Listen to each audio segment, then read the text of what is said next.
সফল মানুষদের সঙ্গে অন্যদের পার্থক্যটা কোথায় জানো? তারা একটা জিনিসে এক্সপার্ট, নিজেকে প্রতিদিন উন্নত করে। তারা প্রতিদিন একটু করে বই পড়ে, তারা প্রতিদিন একটু করে কোনো না কোনো কিছু শেখে, তারা একটু করে ভুল শুধরে নেয়।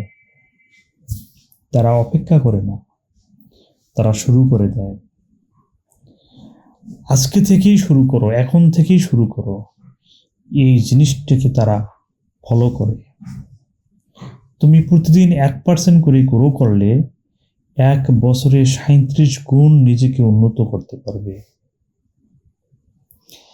আজকেই শুরু করো, একটা ছোট ভালো কাজ দিয়ে, একটা ছোট ভালো অভ্যাস দিয়ে। কারণ সফলরা বড় কিছু করে না, তারা ছোট্ট ছোট্ট একটা করে কাজ প্রতিদিন করে, যার কারণে তারা সফল হয়। তুমিও পারবে, চেষ্টা করো, ইনশাআল্লাহ।